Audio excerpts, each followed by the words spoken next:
नमस्कार। चुनाव है और इस तरह की खबरें आती रहेगी। पहले सुनिए आप आरजेडी के एक कद्दावर नेता जिनका पहुंच लालू यादव तक डायरेक्ट है, क्या कह रहे हैं पहले इनको सुनिए, इसके बाद का विश्लेषण जरूर। ये हम लोग की सरकार बनेगी तेजस्वी जी के नेतृत्व में, तो हम लोग इस पर पुनः विचार करेंगे और इसकी समीक्षा करवाएंगे। प्रशांत किशोर भी बोल रहे हैं कि मेरी भी सरकार बनेगी तो बदलाव करेंगे। नहीं, हम लोग तो समीक्षा, देखिए प्रशांत किशोर व्यापारी आदमी है। देखिए शराबबंदी कानून जब लागू हुआ उसमें हम लोग समर्थन में थे और आज भी हम उसके पक्ष में हैं।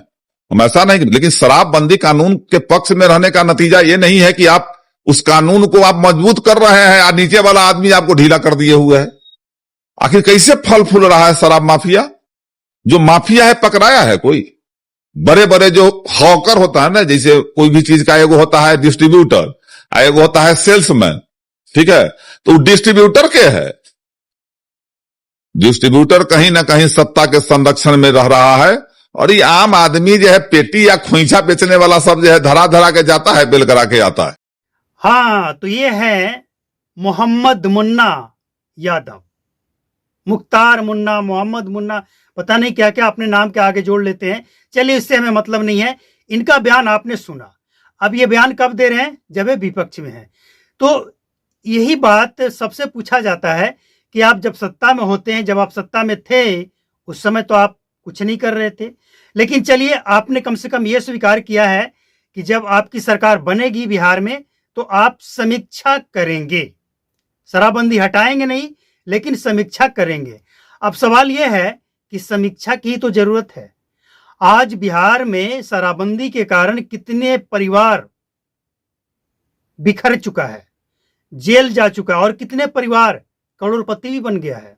ये दोनों बातें एक साथ है। कुछ लोग बर्बाद भी हो गए शराबबंदी के कारण और कुछ लोग करोड़पति नहीं अरबपति बन गए हैं, और साथ ही कुछ नेता भी बन गए हैं। सिर्फ ये जो डिस्ट्रीब्यूटर की बात कर रहे हैं ना, सेलर, डिस्ट्रीब्यूटर, सिर्फ यही नहीं, कुछ नेता भी। और ये जो सत्ताधारी की बात कर रहे हैं, तो कभी सत्ताधारी आप भी होते हैं बिहार में, और उस समय की भी जांच हो जानी चाहिए कि आखिर कौन कौन है। देखिए, बिहार में क्या सत्ता क्या विपक्ष, दोनों ही नेता इस काम में लगे हुए हैं, कमीशन कमाने में लगे हुए हैं। ऐसा नहीं कि आरजेडी के नेता सब दूध के धुले हैं और वो शराब की तस्करी नहीं करते हैं, लेकिन जांच और समीक्षा इस बात की होनी चाहिए कि इस कानून से जो प्रभावित हुए हैं, अब सिर्फ बात आगे बढ़नी चाहिए। अब सिर्फ पीने वाले को आप विक्टिम नहीं समझें।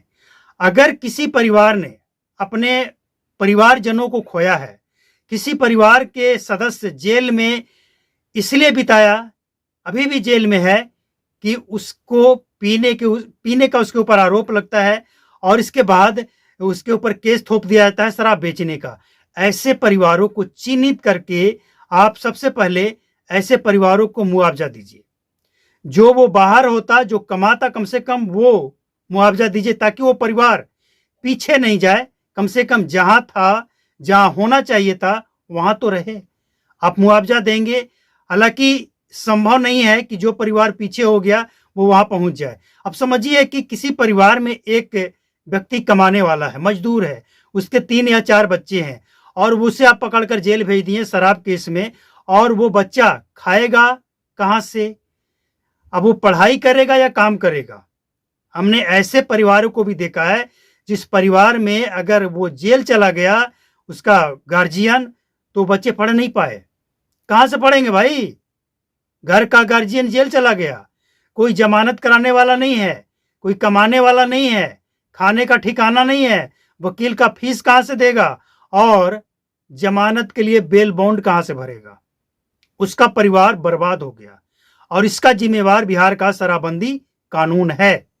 तो ऐसे लोगों को मुआवजा दें और ऐसे लोगों को मुख्य धारा से जोड़ने के लिए आपको एक मुहिम चलाना चाहिए कि भाई पीने वाले को दोष नहीं दीजिए। मिल रहा है, बिक रहा है, तो लोग पी रहे हैं, बिकना बंद हो जाए। अब देखिए, गुटखा बंद है बिहार में, पान मसाला बंद है बिहार में, फिर भी बिक रहा है, खाने वाले खा रहे हैं, बीमारियां हो रही है, कैंसर हो रहा है, वो लोग भुगत रहे हैं। वहां आपकी जिम्मेवारी इसलिए नहीं है क्योंकि वहां पुलिस वाले पकड़कर जेल नहीं भेज रहे हैं कि तुमने गुटखा खा लिया, गुटखा बैन है, जेल चलो। वो खा रहा है, उसकी सजा वो खुद भुगत रहा है। वो खा रहा है, उसे पता है इससे नुकसान होगा और होता है, इसके बाद वो अस्पताल जाता है, वो उसकी खुद की जिम्मेवारी है। लेकिन अगर कोई शराब पी लिया और बस इतना पी लिया कि वो अपना थकान मिटाना चाहता है, कल सुबह काम करना है इसलिए, और उसे उठाकर आप जेल डाल देते हैं, यहां गड़बड़ है। इसे सुधारने की जरूरत है। हम ये नहीं कहेंगे कि इस कानून को हटा दिया जाए, शराबबंदी हटा दिया जाए, बिल्कुल नहीं। पहल अच्छी है, सोच अच्छी है, इसके पीछे की मंशा भी अच्छी है, लेकिन बाकी जो लोग हैं ना, वो सही नहीं कर रहे हैं। इसलिए समीक्षा होनी चाहिए। समीक्षा में इतना कठोर कदम बने कि जो भी थाना इंचार्ज लापरवाही करे ना इस मामले में, और जिस थाना क्षेत्र के अंतर्गत शराब बेचता हुआ, पीता हुआ, बनाता हुआ पकड़ा जाए, एकदम ऐसा कार्रवाई हो ना कि एक थानेदार पे कार्रवाई हो तो पूरे बिहार के थाना के थानेदार तक ये मैसेज पहुंच जाए कि अब ये होगा। अब बचना मुश्किल है। सरकार किसी की भी हो, किसी की भी सरकार बने, किसी पार्टी की सरकार बने, कोई मुख्यमंत्री बने, लेकिन समीक्षा होनी चाहिए। नीतीश कुमार बिहार के मुख्यमंत्री हैं और जब से शराबबंदी लागू हुआ है तब से वो बिहार के मुख्यमंत्री हैं। भले बीच में वो कभी एनडीए में जाते हैं, कभी महागठबंधन में जाते हैं, लेकिन मुख्यमंत्री वही रहते हैं। तो आज ये जो मोहम्मद मुन्ना सवाल उठा रहे हैं, इनको सवाल तब भी उठाना चाहिए था। आपको याद है ना, बिहार विधानसभा में जब सिवान के आसपास लोगों की मौत हुई थी और उस समय विपक्ष में बैठे थे बीजेपी वाले, तो सवाल उठाए थे कि जो शराब पीकर मरे हैं उनके परिवारजनों को, उनके आश्रितों को मुआवजा दीजिए। नीतीश कुमार क्या बोले थे? जो जहरीली शराब पी के मरेगा उसको हम कंपनसेशन देंगे? कभी नहीं, हम कभी मदद नहीं करेंगे। जहरीली पिया, नकली पिया, गंदा पिया, मर गया, मर ही जाओगे। और तेजस्वी यादव बगल में बैठकर मुस्कुरा रहे थे, भूलिए नहीं। हमें याद है और आप सबको भी याद होना चाहिए।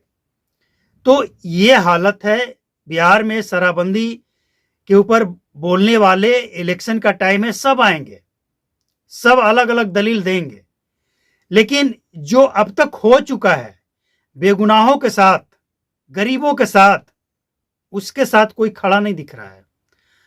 अभी भी बिहार में शराब की एंट्री हो रही है, चुनाव में खपाने के लिए स्टोर किया जा रहा है। आप समझिए, अभी चुनाव की तारीख का ऐलान नहीं हुआ है, स्टोर होना शुरू हो गया है। जो नकली और जहरीली शराब होता है ना, वो एक्सपायर हो जाएगा और फिर वो और जहरीली हो जाएगा, फिर एक कांड ना हो जाए। लेकिन इसकी भी परवाह किसी को नहीं है। जब कांड हो जाता है ना, इसके बाद नेता लोग बयान देते हैं। विपक्ष वाले कहते हैं कि सत्ताधारी कहां थी, क्यों नहीं पकड़ा गया, और विपक्ष वाले कुछ नहीं करते हैं, तमाशा देखते हैं। सत्ताधारी तो देखते ही हैं।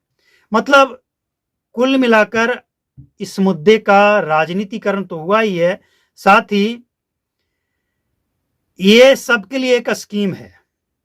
जिसको जितना चाहिए उतना निकालने का स्कीम। पता कर लो किस क्षेत्र में कौन शराब बेचता है, इसके बाद उसको डराओ, धमकाओ, और इसके बाद उससे पैसे लेकर उसको लाइसेंस दे दो। थाना में भी बोल दिया जाएगा भाई वो इतना पैसा दे रहा है, उसको छोड़ दो, चलने दो, चल जैसे चल रहा है चलने दो। यही हाल है बिहार की, और इसीलिए हम ये मुद्दा उठाए हैं। हमें ये नहीं पता कि इसके लिए कौन सरकार, कौन नेता बिहार के अंदर कार्रवाई करेगा, लेकिन जब हमने ये कहा कि शराब पीने वाले को नहीं पकड़िए, वो विक्टिम है, बेचने वाले को पकड़िए। भाई बिक रहा है तो पी रहा है। तो जीतनराम मांझी को ये समझ आया कि बात सही है, पीने वाले को आप पकड़कर जेल क्यों भेज रहे हैं? पीने वाले को छोड़िए, इलेक्शन से पहले छोड़िए, ताकि समाज में एक मैसेज जाए कि शराबबंदी कानून से किसी के साथ गलत नहीं होगा, जो गलत है उसके साथ ही होगा। लेकिन यहां तो उल्टा हो रहा है, जिसको पकड़कर जेल भेजना चाहिए वो करोड़पति, अरबपति बन रहा है, और जिसके माध्यम से उसको पकड़ना चाहिए उसे उठाकर जेल में डाल दिया जा रहा है। ये उल्टा पलटा जो काम चल रहा है ना बिहार में, इसकी समीक्षा होनी चाहिए। और जब समीक्षा होगी और ईमानदारी से होगी तो एक ऐसा डेटा निकल कर आएगा बिहार में जिसे सुनकर सत्ताधारी और विपक्ष सब चौंक जाएंगे।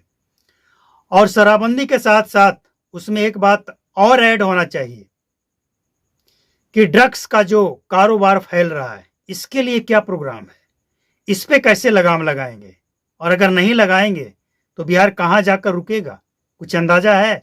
नहीं है तो आज से लगाना शुरू